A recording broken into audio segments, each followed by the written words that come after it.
और इस फैसले के बाद जब तक कि फिलिस्तीन अलग राष्ट्र नहीं बन जाता और इजराइल पर फिलिस्तीन का झंडा नहीं फहर जाता, मुझे नहीं लगता है कि खामेनेई साहब इससे कम पे कहीं मानेंगे। जी मुमताज। जिसको मारने का आप में दम नहीं है उससे आप कभी पंगा नहीं लेते। और मेरी नजर में इजरायली सरकार कोई भी आएगी आज के बाद, वो कभी भी ईरान के ऊपर हमला करने की जरूरत नहीं करेगी। तो अमेरिकन भी मरे हैं, उनके जहाज 10, ईरान का दावा है कि 10 F-35 मार गिराए और एक B-2 बॉम्बर मार गिराया है। अभी 1 घंटा पहले ईरान के कमांडो ने अमेरिकन जहाज को किडनैप करके अपने यहाँ ले आए। अभी की 1 घंटे पहले की खबर है।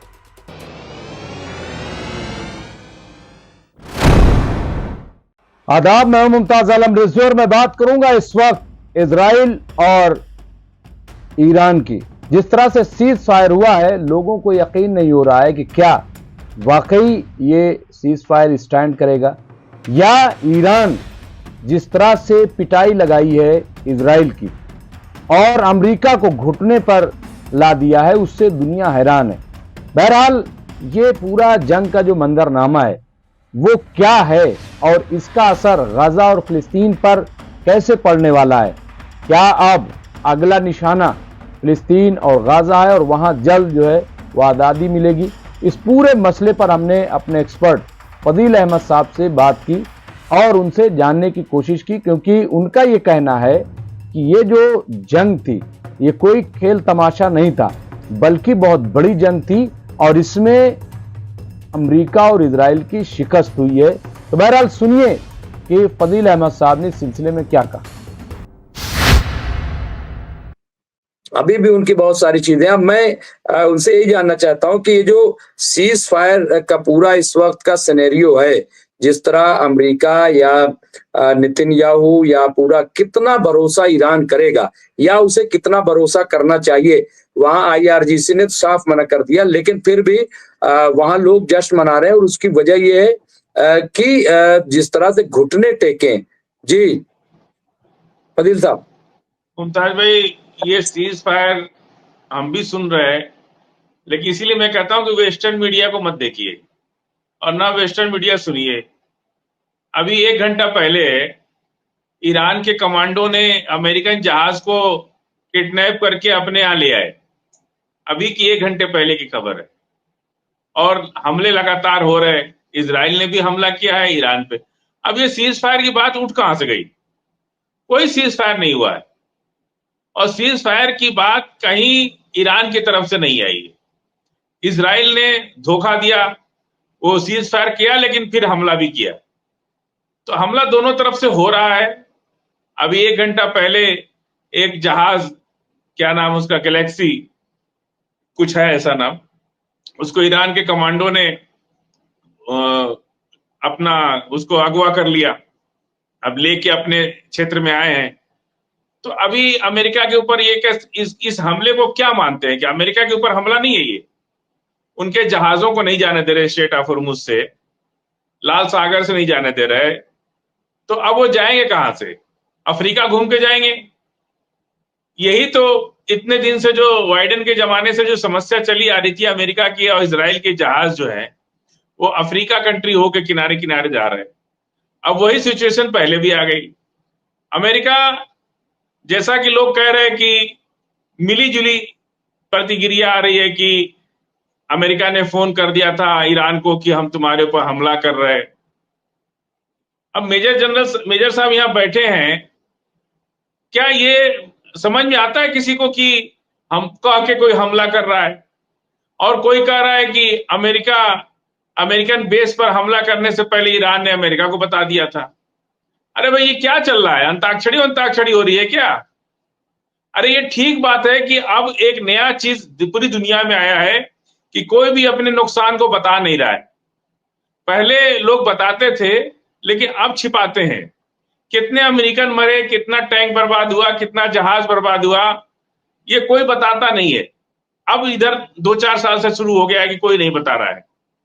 तो अमेरिकन भी मरे हैं, उनके जहाज 10, ईरान का दावा है कि 10 F-35 मार गिराए और एक B-2 बॉम्बर मार गिराया है। लेकिन अमेरिका उसको नहीं बता रहा है। उनके पास 21 B-2 बॉम्बर थे, एक पायलट की गलती से गिर गया और एक ईरान ने परसों मार दिया उसको।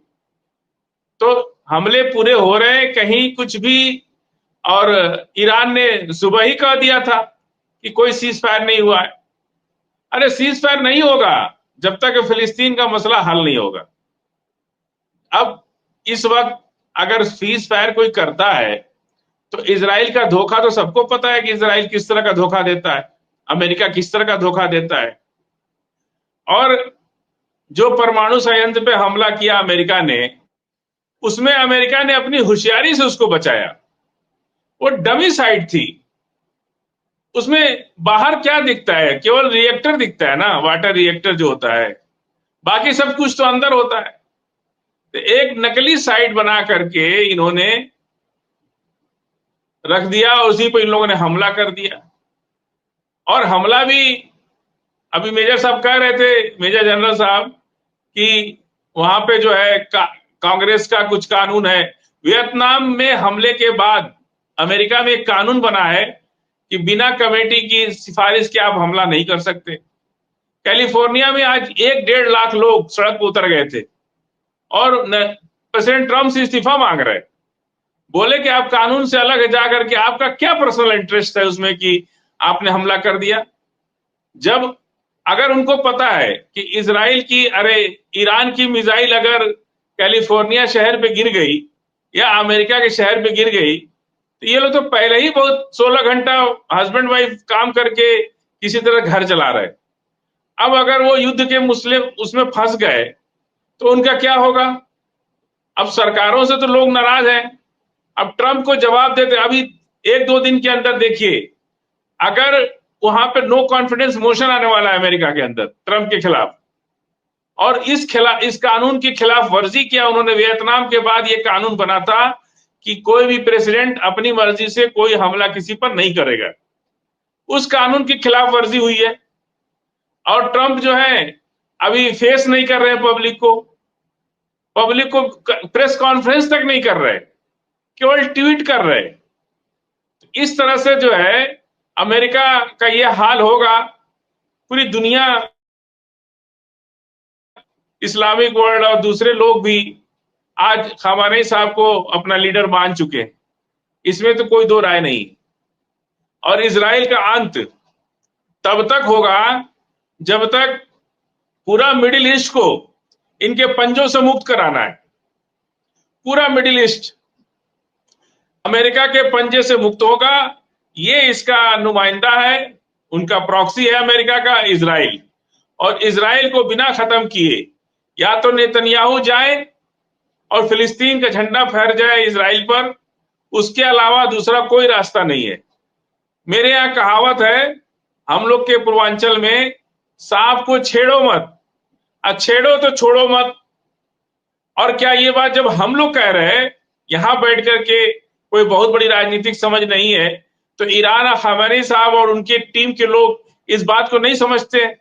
वो तो पिछले 40 साल से लड़ रहे हैं अमेरिका से, वो तो हमसे ज्यादा समझते होंगे कि ये इनकी आधी जान निकल चुकी है, 70% इनकी जान निकल चुकी है, अब पूरा निकाल के ही छोड़ो इनको। और जब इतना कर लिया तो अब बचा क्या है? तेल अवीव खत्म हो गया। अमेरिका के लोग क्यों डर गए? तेल अवीव का हाल देख के डर गए। और ईरान के पास तो 4000, 6000, 8000 किलोमीटर मिसाइल मार करने वाला है। आज ईरान के बाहर अपने बंकर से उन्होंने वारशिप निकाली, मिसाइल जो पानी के अंदर समुद्री जहाज को मारती है। क्यों निकाली? अगर सीज फायर हो जाता, उसको बाहर निकाला है। पूरी दुनिया में यह खबर चल रही है कि उनको बाहर निकाला है। अगर उनको नहीं कुछ करना था तो फिर वो उस मिसाइल को बाहर क्यों किए? उसको एक लाइन से सजा रहे हैं और उसको कैसे यूज करना है उसकी प्लानिंग कर रहे हैं। एक जहाज को पकड़ करके उसको बंधक बना लिया, दूसरे जहाजों को मारने की वो जो मिसाइल है वो शिप एंटी शिप मिसाइल है, वो शिप को मारने के लिए डिजाइन की गई। उसको ईरान ने आज बाहर निकाला है और उसके बाकायदा फोटो शेयर की है। लाल कलर की भी है और मुहर्रम का महीना भी शुरू होने वाला है। ईरान के लिए तो बेहतरीन वक्त है। मुहर्रम का महीना शुरू होने वाला है, मुहर्रम में ही कुछ फैसला भी हो सकता है, अच्छा फैसला हो जाएगा। और इस फैसले के बाद जब तक कि फिलिस्तीन अलग राष्ट्र नहीं बन जाता और इजराइल पर फिलिस्तीन का झंडा नहीं फहर जाता, मुझे नहीं लगता है कि खामेनेई साहब इससे कम पे कहीं मानेंगे। जी इसके साथ साथ हमने बात की मेजर जनरल जावेद इकबाल साहब से, और हमने कहा कि ये जो सीज फायर हुआ है इसको आप किस तरह से देखते हैं, क्या ये स्टैंड करेगा। उन्होंने भी जो कहा है वो काबिल समाअत है, जरूर सुनिए। ये जो बात कही जाती है कि ये जो डोनाल्ड ट्रंप ने किया ये पीस प्राइज पाने के लिए, ये एक तो बात चल रही है। दूसरा ये है कि उन्हें बहुत बड़ा खतरा लाक हो गया था, ये बात चल रही है। क्या आपको क्या लग रहा है कि क्या टू नेशन भी मुझे ऐसा लग रहा है कि आने वाले 2-4 दिनों में सैंक्शन भी ईरान से हटेगी जैसी न्यूज खबरें चल रही है, और प्लस 2 रियासती हल पर भी जो है वो डोनाल्ड ट्रंप को ऐलान कर सकते हैं, ऐसा मुझे लग रहा है। इस तरह की चीजें जो है, हालांकि ईरान जो है वो रेफरेंडम की बात कर रहा है, लेकिन अभी मेरे ख्याल से ईरान भी चुप रहेगा कि पहले तो टू नेशन हो जाने दो, फिर देखते हैं, फिर रेफरेंडम वगैरह जो है होगा। जी जावेद इकबाल साहब, और मैं फिर आता हूँ फजील साहब पर, और सदारती तकरीर करेंगे बगैर पंखे के हमारे फिरोज साहब। जी देखिए, मैं ये जो इस कोर्स के लिए हम बगैर पंखे के बगैर लाइट के भी कर लेंगे। देखिए, मैं आपके सुनने वालों को ये जो 12 दिन जंग चली इजराइल और ईरान की, इसके एक बड़े जो आउटकम है वो शेयर करना चाहता हूँ। पहला आउटकम ये है कि इजराइल को ईरान की ताकत का अंदाजा हो। मुमताज भाई, आपका नेटवर्क डिस्टर्ब कर रहा है आज।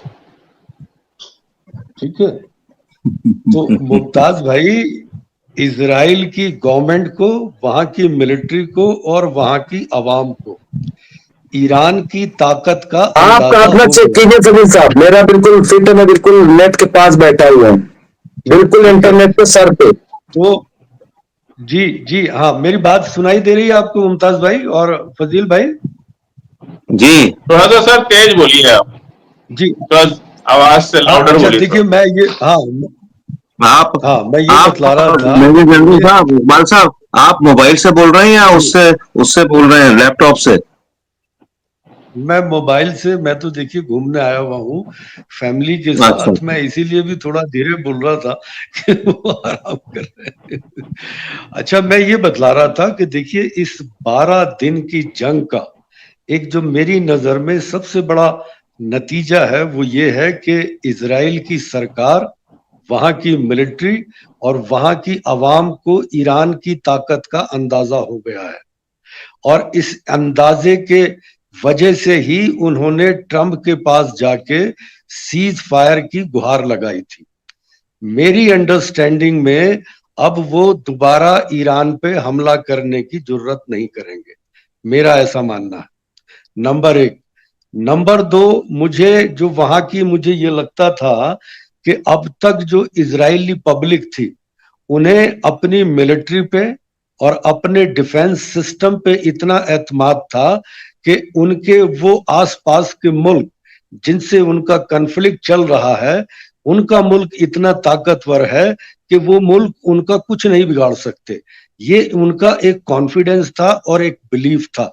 लेकिन इस 12 दिनों की जंग में जिस तरह से ईरानी फोर्सेस ने उनका मुकाबला किया है अपनी मिसाइलों के, ड्रोन के और टेक्नोलॉजी के जरिए, इजरायली पब्लिक का ये कॉन्फिडेंस अपनी मिलिट्री में और अपने डिफेंस के सिस्टम में टूट चुका है, और उसका नतीजा आने वाले वक्त में ये होगा कि अब पहली बार उन्हें अपने लिए खतरा महसूस हो रहा।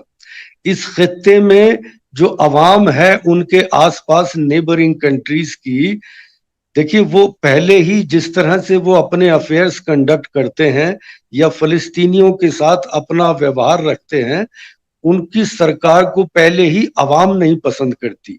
ये अलग चीज है कि उनकी जो सरकारें हैं वो उनके साथ कोलैबोरेट करती हैं और अमेरिका के साथ कोलैबोरेट करती हैं, क्योंकि वो जो हुक्मरान बैठे हुए हैं उनकी पब्लिक सपोर्ट की वजह से नहीं बैठे हुए, वो अमेरिका और इजराइल की सपोर्ट से बैठे हुए हैं।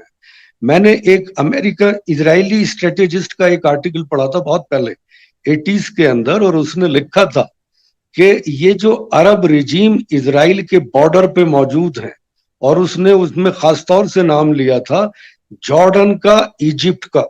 उसने कहा था कि ये इजराइल की फर्स्ट लाइन ऑफ डिफेंस है और इजरायली सरकार की ये हर मुमकिन कोशिश होनी चाहिए कि इन रिजीम को बचा के रखें, क्योंकि अगर ये रिजीम खत्म हो गए और अवाम की पसंद की हुकूमत यहाँ पे आ गई तो यही इजराइल के लिए बहुत बड़ा खतरा होगा।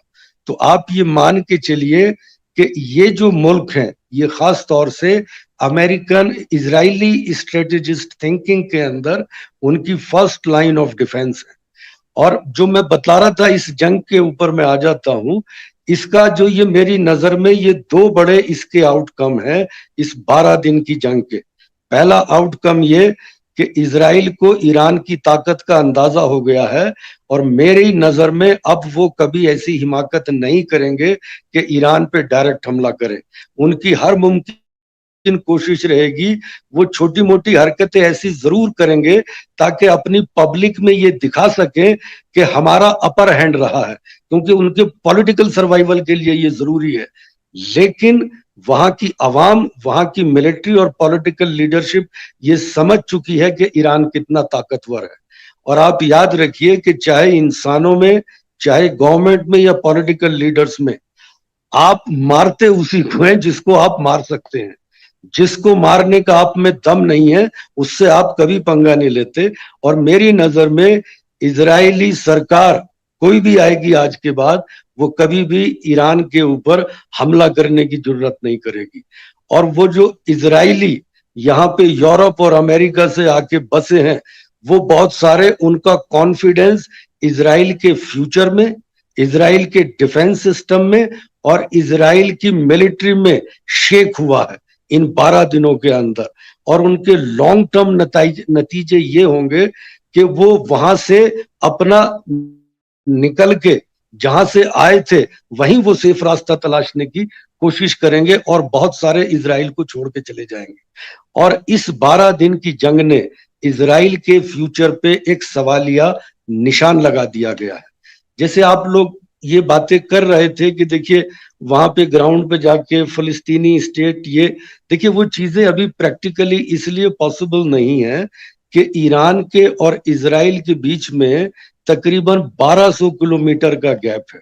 ईरानी फोर्सेस वहां नहीं जा सकती। वहां पे अभी फिलहाल मुझे ऐसा लगता है कि जो सीज फायर ईरान के साथ हुआ है, ये छोटी मोटी इंसिडेंट के बाद ये होल्ड करेगा। तो ये थे हमारे एक्सपर्ट फजील अहमद साहब और मेजर जनरल जावेद इकबाल साहब। इस तरह की शख्सियात से हम बात करते रहते हैं और इस तरह की खबरों के लिए आप देखते रहे एमएमसी न्यूज इंडिया। बहुत बहुत शुक्रिया।